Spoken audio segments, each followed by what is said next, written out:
Hi, and welcome once again to What's the Damage, companion show to the incredibly well-known and popular real-play D&D show Roll for Damage, made possible by viewers like you. That is true. So things are heating up a bit in Zuma, and not in a cute, fun, sexy way this time. Beltane had a disturbing vision of doom, and the party came to the conclusion that whatever it is that is happening, it's escalating. Oriana was called to service once again by her new mysterious mentor, employer, master, maybe? I don't know. We'll find out. Called to service once again by him, this time tracking down a scholar for reasons. Meanwhile, the rest of the party made disturbing discovery regarding the person that they are attempting to track down for Lex. Namely, that person is no longer on this plane of existence, whatever that means. And then later on, Oriana finally got to stick her nose back into a book, which she has been sorely missing, and thinking, contemplated roofing a man so that they could rob him. And we'll be talking about all that and more starting in just a minute. And then a bit later, we are going to talk about horror elements in D&D. Ooh, we're not even close to Halloween, but I want to talk about this now because I like horror. Anyway, stick around after the stream for links and cool stuff. And I'm your host, once again, Truth Venson. And this is for, I think, the 44th time? 43rd. What's the damage?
Welcome back. I am joined today by three very exciting guests. We've got our very own Caleel, who plays Beltane. We've got our very own Chad, who plays Quinn Kenneth. And we've got our wonderful DM, Serenity, back on at it again. She's always here, but sometimes you see her.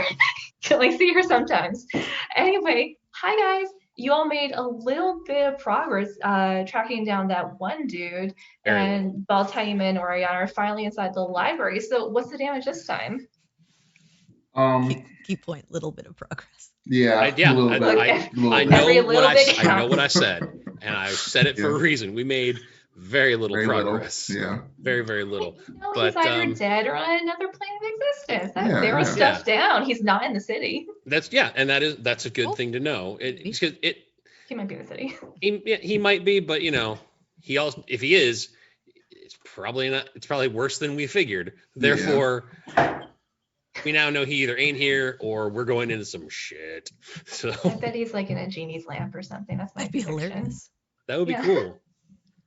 That is a pocket. If that's not what's happening now, I'm stealing that for my own uses at some point. You can have it. I can. Awesome. Okay, so to start us off, aren't fortune tellers fun? See, I feel like you've run into like 2 or 3 at this point.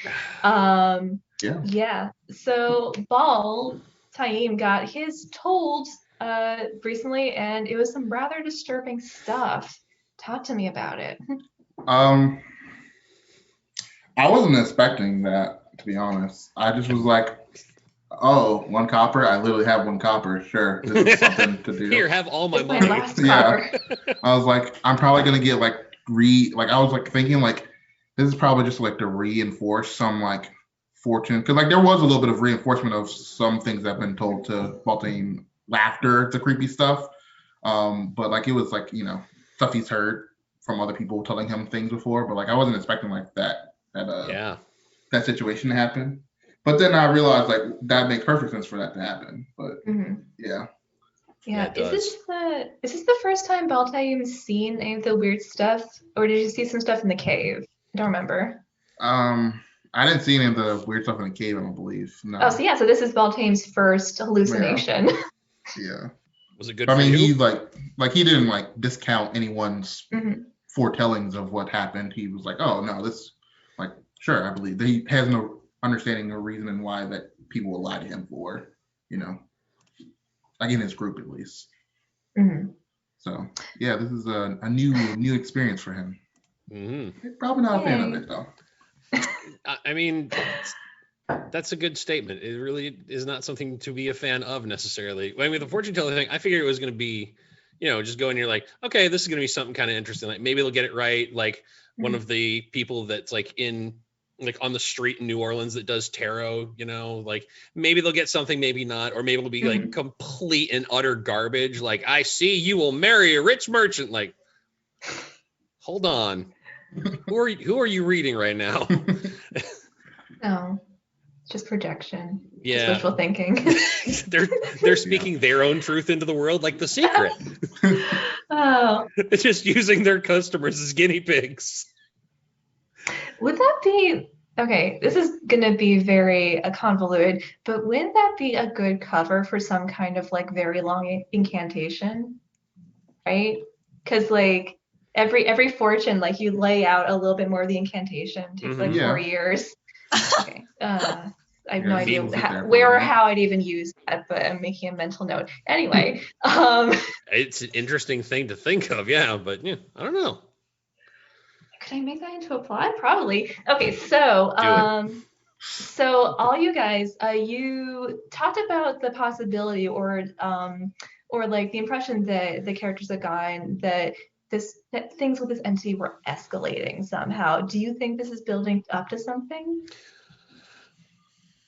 I don't know if it's building towards anything or not. I just know that we're in the middle of a very disturbing pattern where before it was every once in a while we would get sort of poked at a little bit, like see something weird in the cave, then a lot of time passes, and then, somebody has the odd dream, and now it's once a day. We've been in this town 2 days and had 2 weird ass things occur. So I don't know if it's building towards anything or if it's just happening more because it's just happening more and they feel like screwing with a lot extra. But I'd be interested to see where it does go. Watching the DM be suspiciously quiet there. I mean, she's dancing. Say yes or no. I'm sure you're not. I don't know if it's. I mean, it's like my knowledge of it. Sure, yeah, it's obviously escalating because like everything has to go to some point, but I don't know if it's necessarily escalating, if that's the word I would use. Because I mean, it's been a long time for us out of game, but I think it's not been that super long in game since we've been to the caverns. I think it's been like maybe a couple weeks.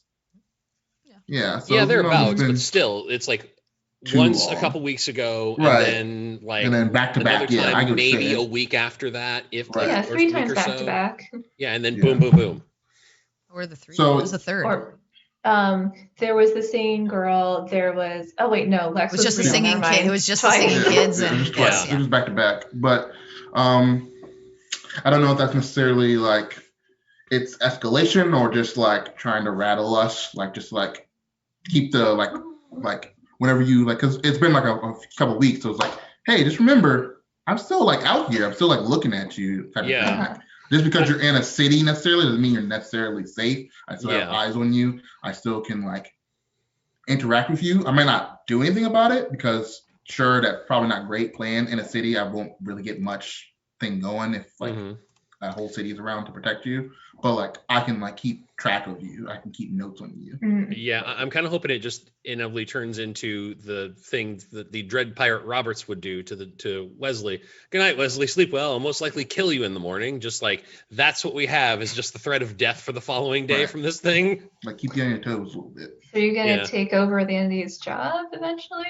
I don't know. I mean, that was the whole idea behind that, but like, I don't think this thing is looking to retire necessarily. And if it is, it's kind of pitching at the wrong group. I think you should join it.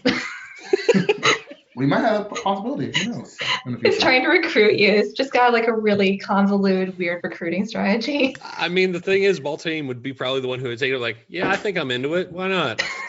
I think Beltane would be the one that's the least into it. I feel. I don't know, man. See, I think I know what you're gonna do, and then like you just go and do the least expected thing, and I'm like, what is the thing you would expect Beltane to do least? Wait, so you mean Campion's gonna join it? Yeah. Maybe, yeah. Maybe. Yeah. I think Campion's more of a wild card than I am. I think Campion's is 10 times more dangerous than I am. As far as level of danger, yes, definitely. But he's also I'm like kooky zany, like let's do drugs, you know. I'll drink this love potion. Campion's like, let's rob this man and bribe him.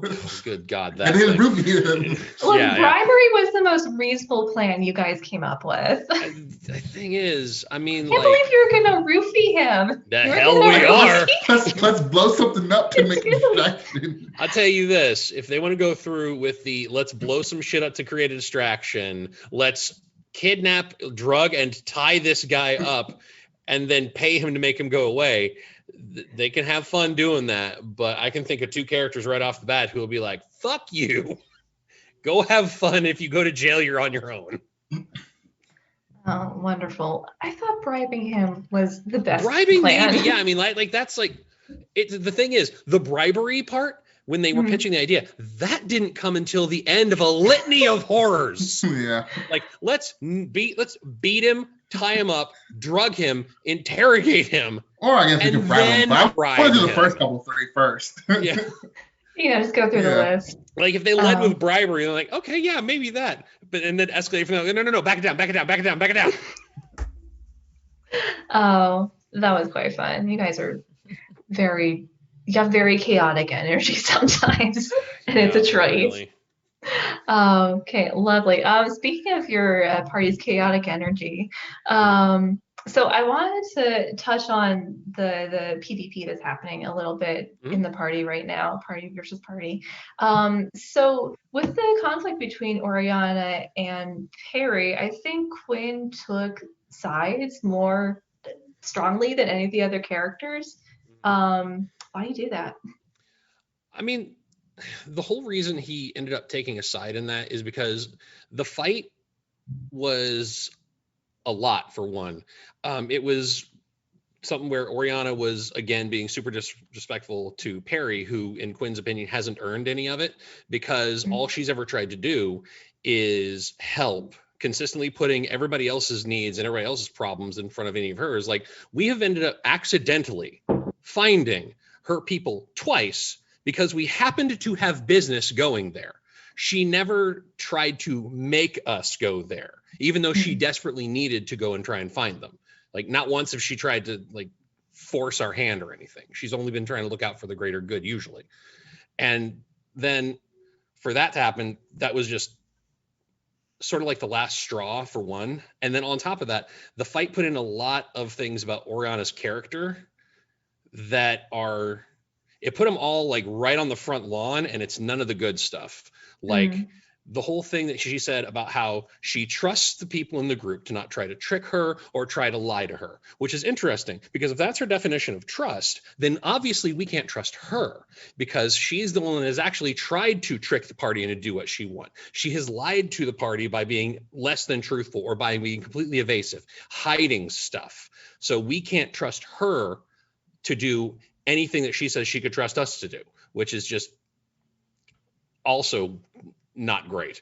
And then on top of that, adds up to the whole thing of she is persistently negative about whatever we're trying to do.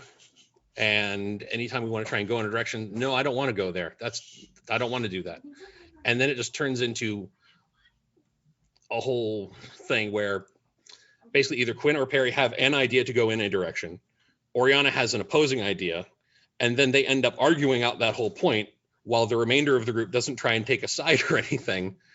So Quinn kind of ended up having to jump to take sides. Like, I don't know what this is. I don't know why this is happening. I just know that I have run out of the mental real estate to try and figure out anything to do with Oriana, because after that, she's been disrespectful to the entire group at that point, showing that she really only gives two shits about what can be done for her in a lot of ways. And whatever it is, I'm over it. She can figure her own crap out. She's a big girl. Whatever this is, I'm on the side of the person I can actually trust to not get me killed. Harsh words. I mean, it's been like a long time coming is the thing. Like, and just think, like a month ago, Quinn gave up his water to resurrect Oriana. Yeah, he kind of regrets it. Like just a little bitty bit, you know, like one of those things where you do something, you know, it's the right thing, but at the same time, you're like, shit. Dang. How they repair their friendship. No idea. Anyway, Beltane's character has taken a slightly different approach than that when it comes to Oriana. This latest episode actually saw him reaching out once again towards her and being like, hey, you can talk to me if you need to. I think this is maybe the second or third time Beltane specifically tried to reach out to Oriana. Last time you gave her a little pep talk about Asmodeus. So what's Beltane's perspective on this conflict that's happening amongst his party? It's kind of difficult because I'm trying to also think in the mind of a neutral character, mm-hmm. and also think in the mind of a character that's been like prejudged before, like as his like race of fallen, mm-hmm. Asmar, and he had like his like the whole like point of Avandra is like you can change your path to wherever you want to be. Just because you're doing something and you feel it's wrong, you can always just go and do something else if that you feel like you're doing something wrong. So like his point of view is he wants to always be able to say that he's extended the olive branch to like have someone be the like change in themselves. If Oriana trusts him enough to, you know, disclose anything, or maybe that she doesn't feel like that is the way that everyone else is confronting her, taking a different angle, like that's something he thinks is like, well, if I take this at a different angle, what is the other side of this coin? Like, why do you think this? Because it might just be that you think this in some way, and other people think like there's two sides of some truths. Like, you know, mm-hmm. the truth is most times in the middle. Mm-hmm. So if I can just understand her point of view, maybe I will understand why you think this way, and then maybe come back to the conflicting view of Perry. And he understands like Quinn is sort of like skewed, but since Quinn has like mm-hmm. he hasn't said that out to everyone in the group. He kind of said that just to Perry. Yeah. So right now he just understands the opposing views as Perry and Oriana. So he's like, maybe he can get Oriana or Perry to see Oriana's view if it's not coming from Oriana, if it's coming from someone else or another person, and how I interpret it.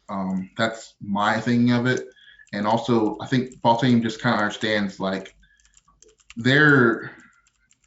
you will have to do some things that you're not proud of sometimes. Like everyone would love to say they can tell the truth or you know, be honest the whole time, but sometimes you have to do things in life, like you have to be deceitful sometimes, and that's just how you have to move on to your ultimate goal of some things. And he's not upset about that. Parents lie to you most of your life, you know, when you're a kid, so he understands there's a point to lying. Like there's not a bad thing to lying, but you know, if if he can just get to a medium, he's fine with that. That's kind of his point of view. Beltane is a much less rigid character than Quinn, I feel. Yeah, no, I definitely agree with that, honestly.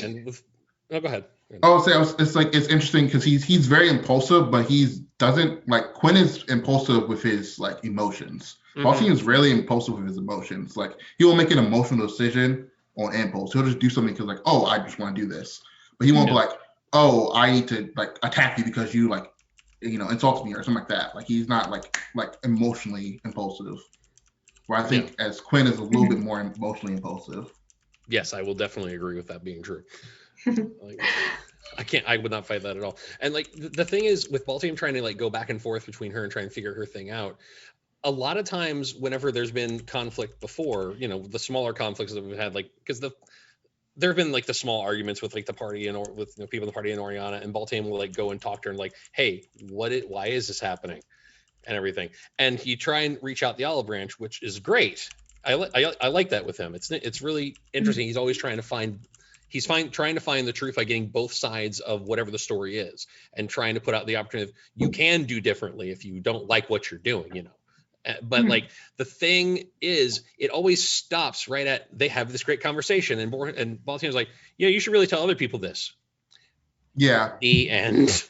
If Beltane would just spill a fuck ton of tea, that might solve some problems. Well, because I think the last time, I think specifically, Beltane was like, you should tell Perry this because he knows she doesn't like to be lied to. He was like, you should tell Perry this. I won't tell her because I'm keeping your trust, but I really think you should tell Perry this instead of her learning it from someone else because this will erode her trust more. And he understands that. So he's like, it will come better she might not like it, no matter what happens, if who tells her, she might not like it, but she might respect you more if you tell her than someone else telling her.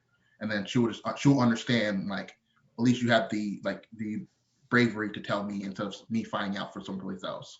And I think that's I don't know if he has to start doing that. I don't know if that's not really in his character though, is it? Yeah. That's the thing. He's a chill little guy. He's not a gossip, Yeah. He's a chill dude. Yeah, that's why it's safe for him to be a confidant. Like the only way that it would happen is like, an accident. He's like, oh, I thought everyone knew this. And I was like, okay, well.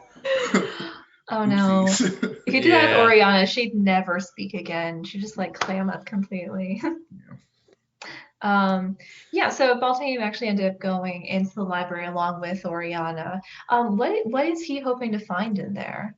I mean, he really just wanted to do, like, he didn't like need to go right now. He just was like, the way that Oriana's been moving, she's been moving sort of a little weirdly.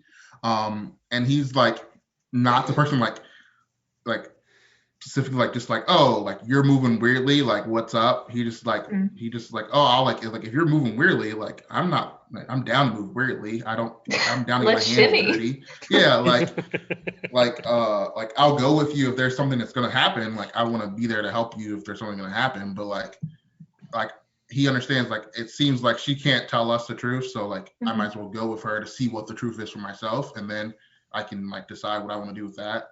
But like other than that, like the reason he went to he was gonna like look up the stuff in his visions from his the Melora temple. But that's really the only thing he was sort of interested personally that he was looking up. And I guess since the whole new fortune telling thing, he was kind of interested in doing that, but he wasn't necessarily. He's not really super interested in reading books anyway. So he was just kind of like, he's there for I'm mainly here to keep an eye on Oriana and help her if she needs help, if she wants my help. But I guess this is like the books I can do secondly. He's like, I guess. You never asked for any books on that other stuff though. Yeah, because he's also trying to like get next session. He feels like he's gonna come back anyway. He's mostly trying to get what figure out her. Yeah. Well, I mean, the rest of the group has to come back at some point, and we didn't go in because we're literally in the middle of that whole thing. We're trying to track down the missing dude. So like, everybody else that needs to know stuff is going to have to make their way back in there later. So, I mean, unless Beltane wants to just have like a mini vacation out in the city just to sort of chill and do whatever, he got to come too. Yeah. Parties, man. Gotta deal with other people. It's like a big group project, like a big year, continent spanning group project. See how it all nets out. Hey. Yeah, so Beltane entered the library for friendship, and it's very cute. But Oriana sort of declined to really tell him what was going on. Some of that was magical, but she also sort of it's also kind of hard because like she can't kind of tell him a lot of things. She can explain everything she except told for she the was deal. like looking for she can't say like why exactly she's doing this. That's like, and I get that. Well, player wise get that. Yeah. She hasn't fully explored the range of her communication abilities yet, I don't think. Right. But like, is Beltane disappointed that she's declined to take him into her confidence? I don't know if he's disappointed. I mean, I guess in some level of sense he's disappointed. He feels like Quinn will tell him anything. He feels like Perry will tell the whole group anything. He hasn't got that with he hasn't necessarily got to that level of Cynric, but he feels like that's getting along well. I mean, Cynric's also not especially talkative. Yeah, and that's why like he's like if I think he understands like if I ask Cynric, he won't like decline me to say like he won't just like no, I'm not telling you. He'll just like, oh, this is what I think of this. Yeah, with Cynric, he is as communicative with Beltane as he is with the rest of the group. He's the point where if you ask him, he'll tell you whatever the thing is if he knows the answer. He doesn't really have anything to hide or any secrets to keep. He doesn't volunteer information usually. No, he won't give, but he won't give it without being prompted. But if you prompt him, it will come. Yeah, and, sometimes big stuff too, like Cord, which you've been mentioned for a couple of days, I think. Yeah, Champion is just a bag of worms that we're just not going to get into. But he doesn't think Campion has. I don't know. I think Campion is it's too much of a kindred spirit that he thinks that he's like hiding or deceitful of anything. That might not be true. He's only known him for a short time. But I guess he is somewhat disappointed that Oriana won't like fully, confide in him. But he's not like heard about it. Like people have their secrets for a reason, and like if they want to have their secrets, that's their prerogative. Yeah. Beltane is just so chill. Yeah. Just such a chill dude. It is, yeah. It's enviable. Yeah. If only we could all have your Zen. Anyway, so Serenity, have you been enjoying having such a long break from running combat? Because I think it's been like 4 episodes or something. 3 or 4. It's been all like RP like 3 sessions or 4 sessions. Yeah, I do like introspective like RP sessions. I do like ones where it's more like skill based stuff or like investigation or learning more about the world. It is hard to watch a group flounder so hard though. Oh no. Really bad. They like that was a 5-hour session and we spent 3 hours of it them deciding how they were going to go in and talk to a clerk at a storage facility. 3 hours. And they actually went to another storage facility. I don't really know why. I don't know either, and I was there. To figure out as a part of this continued like 3-hour discussion. And so like it's just like as a DM, it's like, did I make this quest too hard? Like was I not clear enough on like how to approach this or like kind of the steps to take? And they had some really good ideas. They've had some like really solid plans. But I feel like they talk about them for 3 hours. Eventually the plan A turns to like plan like aberration, Omega. Deep speech, unintelligible. And it gets so convoluted that at the end it's just like trying to unravel like a knotted ball and everything falls apart. And so it's just hard as a DM because you're like you so desperately want them to do well and you want to help facilitate, but But when you just go in and are like, you ask for a person's personal information. Yeah. There's not a role in the world. You can be as persuasive as you want. The person's not just going to be like, oh yeah, you're really nice. I don't know who you are. Here's this person's address. You want their social? And so like there was no way that they were going to get that information without some kind of arcane influence over this person's mind in order to get, if they wanted to go to the direct approach, if you want to like plow through, you have to find a way to do that. There were other ways. And then going back to them, they had like this idea of like invisibility and using that.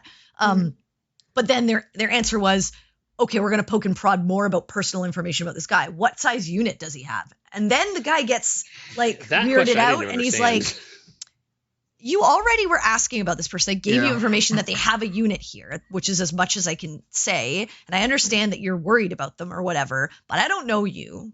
There's nothing here that says like you're his best friend or something like that you've got like access to his unit.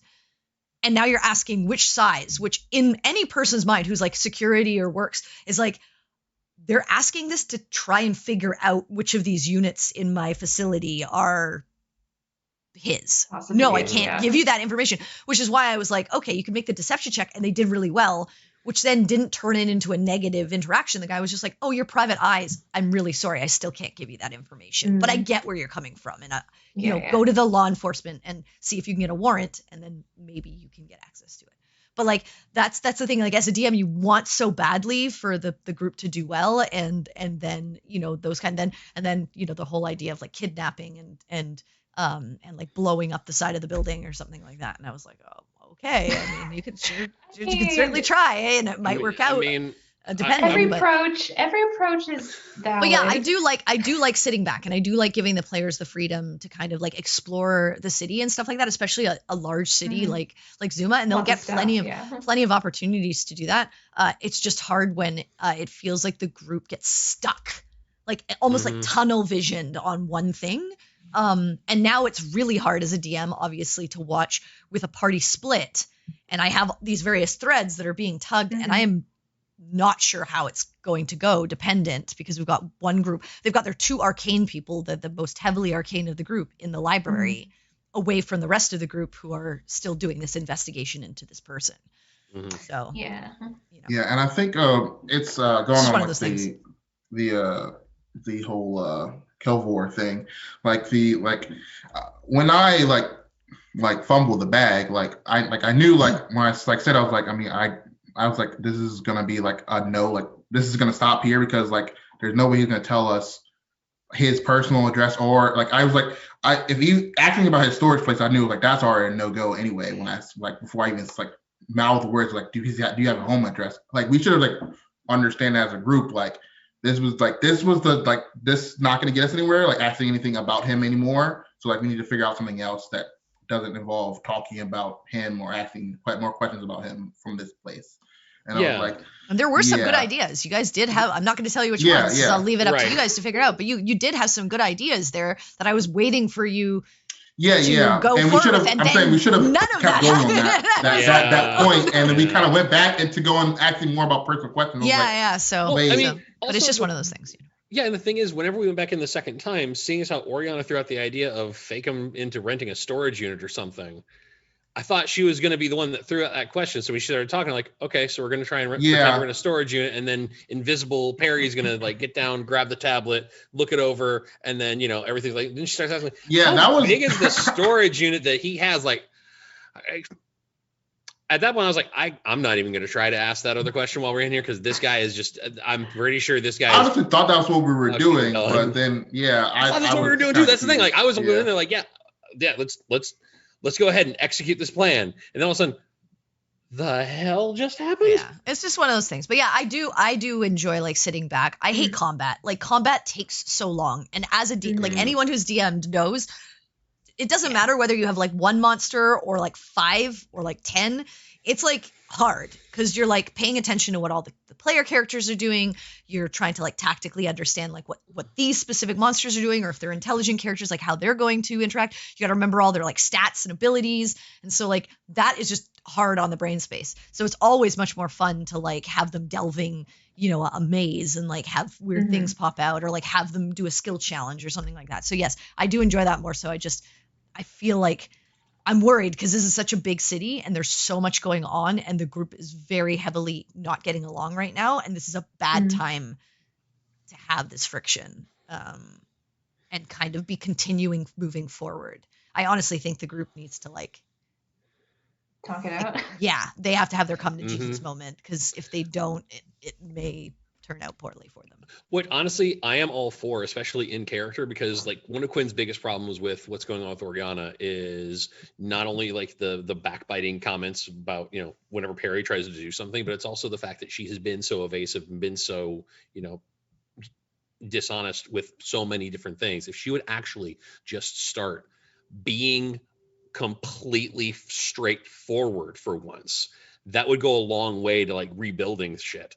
And I am at the point where I'm willing to have Quinn prepare Zone of Truth and just say, look, motherfuckers, I'm going to cast this. All of you people fail it. We're going to sit here for half an hour. I'm going to use all my slots that it takes for this, and we are going to figure this out.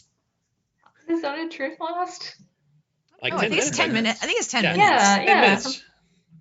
So it would be all his slots, because paladins only have like two levels, so 3 seconds. Gotcha. Yeah, so for 30 minutes, it's the half hour of honesty. My God. Yeah, shit would get weird. Now I want you to do it. I want to see how weird it would get. Do not tempt me. That is on the table. Temptation. Okay, so with that, interesting stuff happening. We're going to move on to our topic for today, which is horror elements in D&D, the creepy stuff, the crawly stuff, the existentially terrifying stuff, So first question, just a general, like, do you like it when it gets a little bit creepy in D&D? If it's done well. Do you like the on your skin? If it's done well, then yeah, it adds something to it. Like I am not a fan of a lot of horror movies because of what the horror genre has kind of split off to be. How crazy can this get? How gross can this get? How can we shock people with just showing them crazy things that are just... We're in a horror renaissance right now. Yeah, a bit, but like a lot of it that basically the stuff that kind of turned me off was basically, shit like Saw. Like, okay, so you have a bit of a plot twist. It is, yeah, but like that kind of thing. Like Saw was kind of the beginning of a bunch of shit. And like... You didn't like gore. I feel like if you're going to do it, at least do it for a reason and do it well. My thing with horror is, if you're going to do it, I need you to get inside my fucking head. I need you to tap into the invisible monsters that live back there, and I need you to make them come out, because that is the kind of shit I'm here for. Prey on my insecurities, make me actually lose sleep over something, really get in there and mess me up. Then I'm all for it. But if it's just nightmares. If it's basically just some human centipede type shit, I'm out. Gross. Yeah, exactly. Yeah, I mean, I like it, I guess. I just don't know how, I just don't know how effective it is on me personally. I'm not like, I'm like afraid of like silly things. Like what? What are you scared of? I was like, wow, I was afraid of like the Terminator movies for like no reason. No, that's a valid fear. One day the machines will rise up against us. But not for that reason. It's just because like I knew like Arnold Schwarzenegger was like a machine. That's why I was afraid. I was just like, you know what? You know what my funniest fear was when I was really, really little? So do you guys know The Wiz? Yes. The musical? Yeah. Yes. Okay, those trash cans that tried to eat them in the subway gave me nightmares for years. I was so scared of trash cans. But just the big ones in the subway. Oh. I love horror. I've been a horror nerd. Like, horror was my favorite set of movies when I was like growing up. I don't know why. Like when I was younger, so my brother's 4.5 years older than me, and he started watching like Jason when I was like, I don't know, he was like 12 and I was like 7, and it terrified me. I had nightmares. I had to like sleep in my parents' room. It was awful. But I don't know, like once I became a teenager, like horror was my genre. And I've been into every type of horror, body horror, like, mysterious horror, like, serial killer, like eldritch, like, extraterrestrial, like, So like I've done it all. I tend to like not really anymore like the overly gory horror. Mm. Like I still like body horror in the sense of like the scariness, like what happened, what they Yeah. did in season 3 of Stranger Things. Loved it. Like I love that harkening back to like the Blob and those kinds of movies. But I don't like the Saw movies and stuff like that. That Yeah. like the gratuitous horror, like that they did in the later Saw movies. The first one was good, but the later ones, just like to me, was like they were just trying to make traps that were more and more fantastical that like pulled people's bodies apart or whatever. And to me, it's just like, yeah.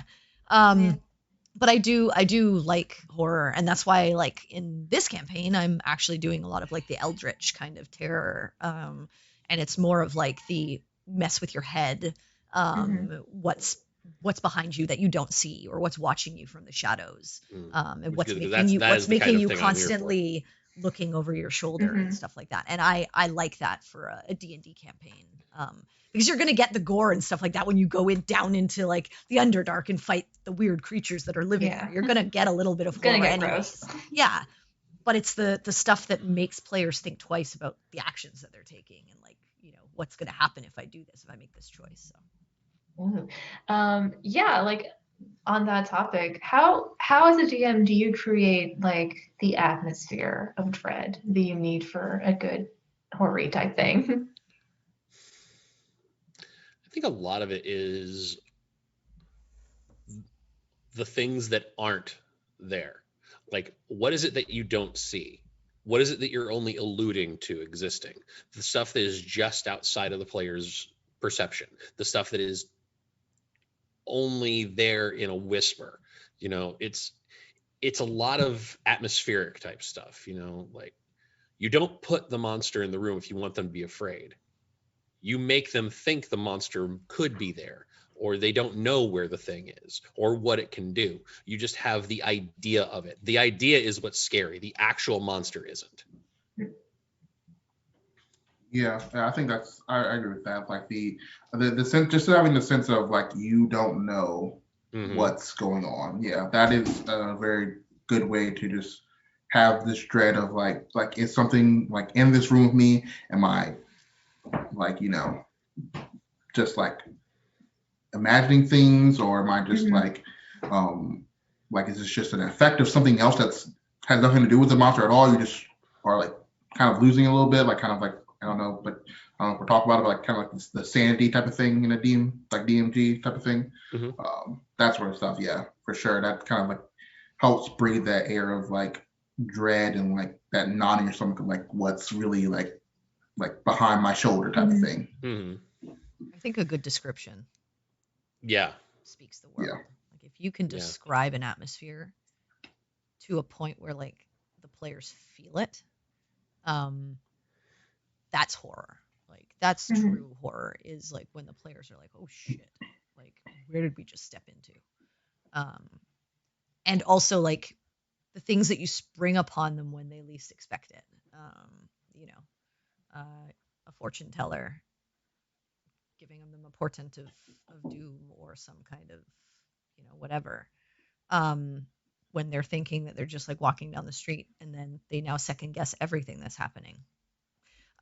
You know, like those moments are I think the key horror moments in D&D, and if you can find those and tap into those, like that does more than any kind of creature you create or any kind of, you know, adventure or anything like that. It's just like if you can describe a dark wood or a dank cave where the shadows are licking at your hair or something like that, like that's enough, I think, to put you in the atmosphere. And then it also helps to have like good music or something like that to also set the mood and things like that. But I like using that kind of stuff. Yeah, definitely. Well, because the thing that's very convenient about playing D&D is you're playing D&D with humans, and humans are full of insecurities and fears. We have all been afraid of the dark because when we were children, we believed that monsters lived there. Eventually, we outgrow that and we think the monsters aren't there. But you're putting people in a setting where, no, the monsters actually are there. They know where you are, and they're getting hungry.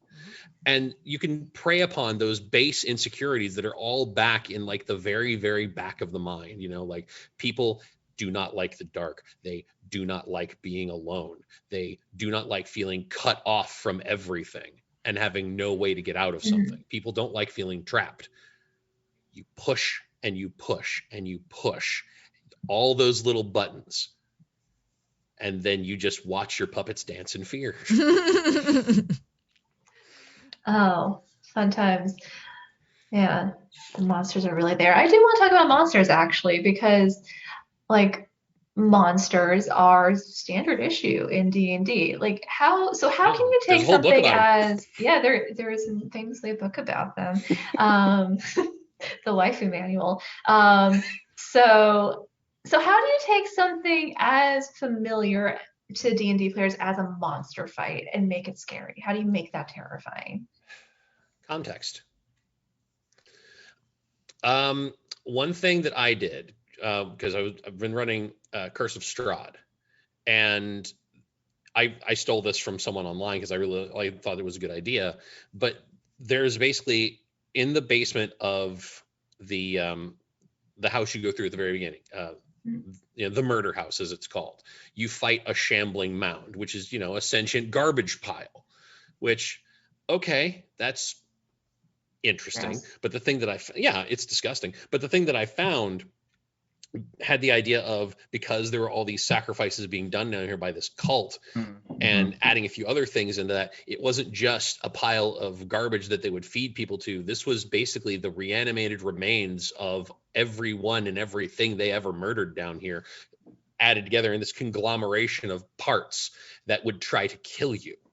And then it just goes from being the standard, grassy garbage pile that looks like a drunk swamp thing to being something worse, because the context of the entire place all points at, this is the culmination of every horrible thing that was ever done here, and you are going to face it down right here, right now. Roll some fucking dice.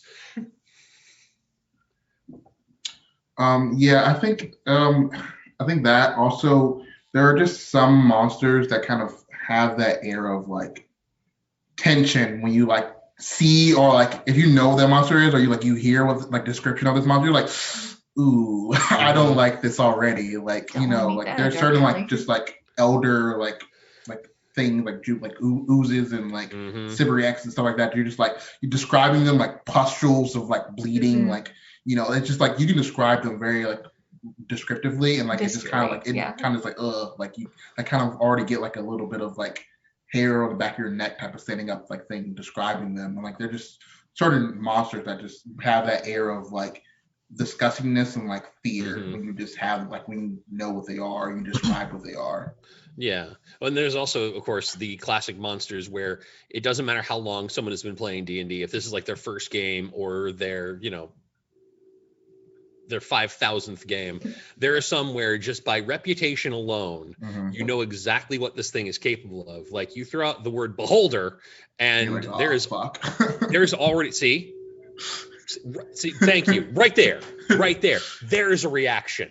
There is like, people have an expectation of, oh no. Yeah. Like there is an expectation of its capabilities. There's an expectation of how badly this whole thing could go. And then it's just a matter of, you take that and you just sort of build on it to like, since we're talking horror, like what this thing can and is going to do to you, like. I like repurposing things so that the players don't know what to expect. Like, it's one thing to walk into a room and see a beholder, and yes, there's that fear of in general, like, okay, this is gonna be a tough fight and I'm scared. But I like the idea of like something, like, for instance, like a great method of cultivating horror is like using like something that can mask their appearance, like a rakshasa or a doppelganger, or using like an adult oblex. Like, the characters are going to be interacting with the thing and have literally no idea what's bringing them to their certain doom. Or maybe it's something they can't see at all, that's like invisible to them, that is at the edge of their senses and pounces on them the moment they're unaware or they get to a certain point. And I like to me, I like that kind of horror more so. Like there are good, obviously, monsters that can always be creepy and stuff like that. But I find, again, like the true horror is the things that you don't expect, and a lot of that is like homebrewed. Like when they fought the drowned spirit in the bottom of the sewers, that was a culmination, and it was something they'd never experienced before. And the idea of this thing like splashing up from the water and then going away, and they had no idea where it was going to pop up next. Like I like those kinds of encounters. I find those more fun, and like there's a standard of like how to fight a beholder. Like there's a standard of like how you handle it, but something that a player's never ever seen and has like different mechanics and different tactics, I find that fun, because then the players kind of, again, everyone's on equal footing, whether you've been playing D&D for 15 years or you've been playing D&D for one day, So. Yeah, your meta knowledge can't help you. Exactly. Cool. So what about combat? Like moving on from the monster thing, is there a way to make combat scary? Because it's very stop and start, and it's very mechanical. Like even if you have like little bits of flavor, like every time you kill something or whatever, is there a way to make that part of the overall atmosphere of a horror game? I would say no. The only thing that can make it scary is like what Serenity said, is something that's you've never, like, that's just unknown, like something that's happening that I think like if like a beholder, if you were fighting a beholder and something that maybe you've homebrewed that is you like a beholder can't usually do, you've like changed something around, like just, and this beholder does it, that can be something that's like gives you pause and like, whoa, like I've never seen a beholder like breathe fire, for example, or something like that. Like that can be something that makes it scary. But I think because it so like stop, you can think about your next turn, think about what's going on in the battlefield. It kind of lessens like the immediate horror effect to me personally. I think that you can still maintain the horror by just sort of kind of combining all the stuff that we've been mentioning. Like it's easy to maintain horror if you're using, say, a legendary creature in its lair that has a bunch of stuff that it could do, a bunch of stuff that the lair itself can do. And then it's basically acting like, 3-4 times or so per round. The lair is also doing stuff. And so like every couple of turns, then you've got something new is happening, like all of a sudden, because I end up doing something else, in the game I'm DMing, where I basically made a giant ghost dragon. And the dragon itself had stuff it could do, and then there are also actions that the lair took where it summoned spirits of the dead to do stuff to the party, to like try and hurt them or try and just scare them and drive them crazy and stuff like that. Like, so the fact that I completely just made this up by combing through some stuff on the internet and a couple of homebrewed monster books that I own, and by doing that I was able to sort of keep the tension up, and because with the combat, you can keep the horror vibe running if you can keep the tension going. If you lose that, then you lose it. And it just turns into another fight. Yeah, it depends on, like, I don't know if it's considered horror per se, but like probably like suspense. But I think that happens honestly in like any fight that's going poorly for the group, or that's like against something that's like scary, because the suspense is like, oh my god, is my character going to die? I think in a horror sense, like you can do weird things with the lair that like cause issues, but I agree, like I don't like combat it's your turn now. Like you still get to choose what you want to do in that moment, and you can take a bit of time to kind of like figure out like what's your next move.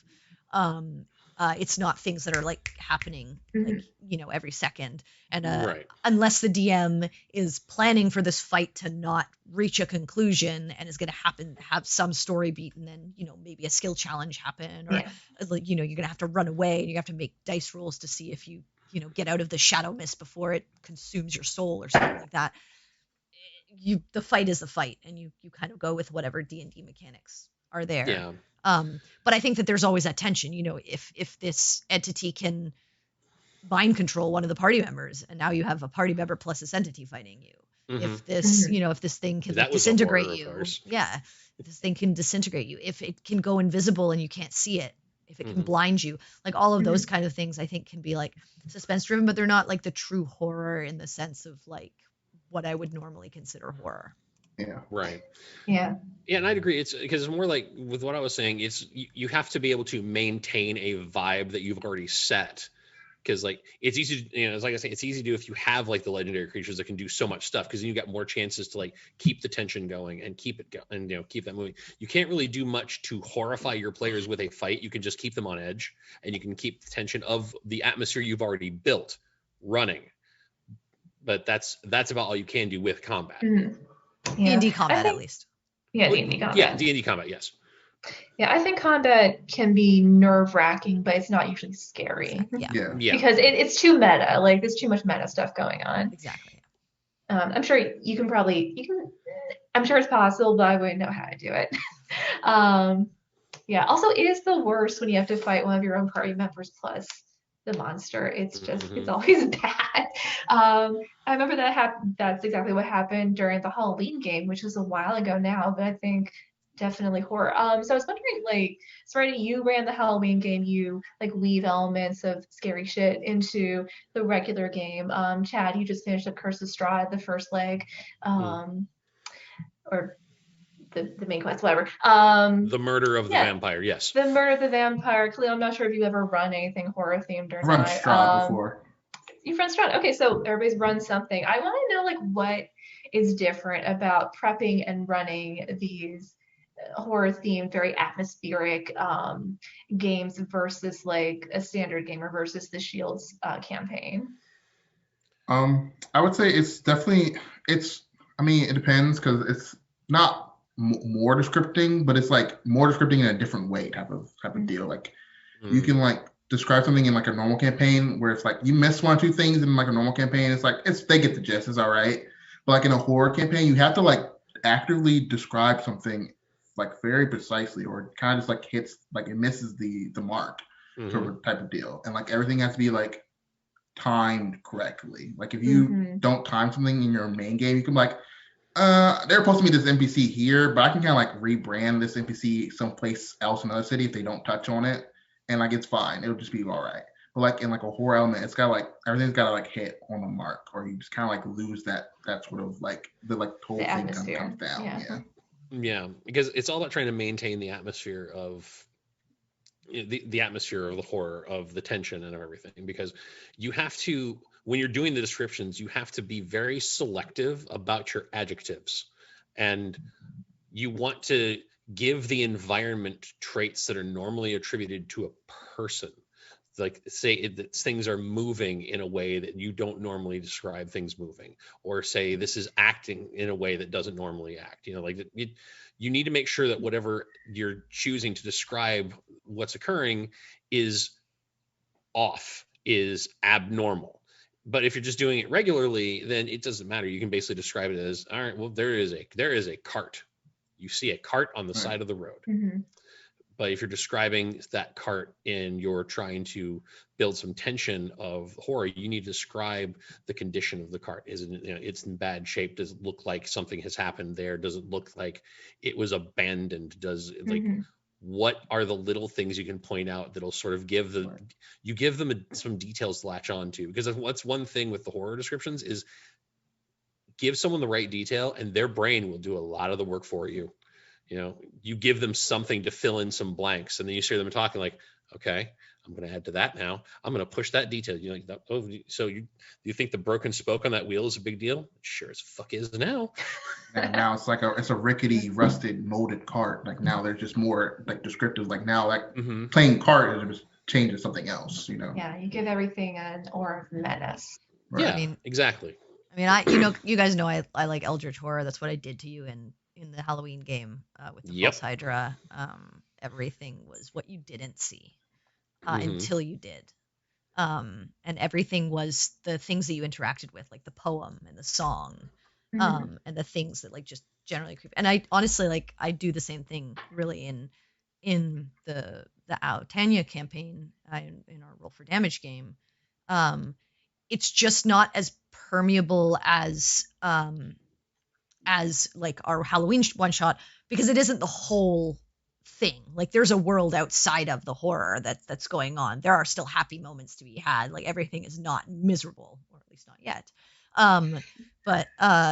But there is that. But when they're in those moments, when they were when they were starting to get angry for no reason, and when they were going towards that ruin, and when they met those, when they were down in the ruins of madness, and the things that were happening to them there, like there, it's very descriptive, and it's the things that they interact with. It's the stories that they hear. It's the weird visions around town that they see. It's the strange dreams. And that's kind of how you keep the atmosphere of the tension and the horror and like what's going on behind the scenes. So Nice. Okay, and that's almost our time. Do you have any closing tips for doing horror the right way in the D&D universe? I think. Well, okay. No, go ahead. Oh, okay. I think. Well, for me personally, since I'm not like I said, I'm like scared of like silly things. I think for me, it's more effective when like how like Serenity's done it in our campaigns. Is there's like a general like kind of like a little bit of creepy element, but like I like it's more effective for me when there's horror is like a element and not like the whole thing. Like I know I'm going into a horror thing. I'm like already kind of like I'm like already prepared to be like kind of like creeped out. I think it's more effective when like horror is like as added as an element. Like when I like for me like the boys like when there's horror elements and like things I'm just not expecting and like it's like not a genre I'm expecting horror to be added. It's more effective for me. I think personally. Jump scare. Yeah. I would say like the really important thing is to, again, if you're going to try and weave it in and you want it to be subtle, is to really understand like what are the things you're going to put in your environment for the players to find. Like really think about those things and make them consistent. Especially in a longer running campaign. Like don't have to retcon yourself later. Like really understand the foreshadowing that you're putting in, or the things that you want them to find, that are going to like add that like sense of dread. And that will really, really help. But like again, it's all atmospheric, and it's all the things that like the players can interact with. I feel like that the tangible things, the things that they can, touch, smell, and feel almost in the campaign are the things that are going to immerse them more so than the monsters or the things that they're going to end up fighting, because they're PCs. They have cool abilities, and they're likely going to be able to take on whatever challenge is in front of them, but it's getting to that challenge and all of the like twists and weaves getting there is the exciting immersive element. So figure out how to put those things in. Yeah. And I think also going off of that, it's not just the things that they can, interact with, see, smell, touch, and all that, and in some cases lick.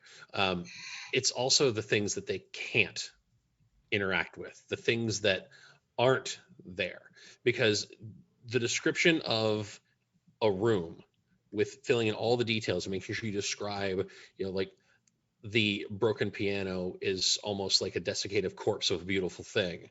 And you put all these grim details and stuff, but it's also what you don't tell them is there. The things that you just allude to, the things that will just sort of creep into the back of their mind and fill in the gap that you left. Because you can't really scare your players as much as they can scare themselves by filling in a gap with information that you didn't give them.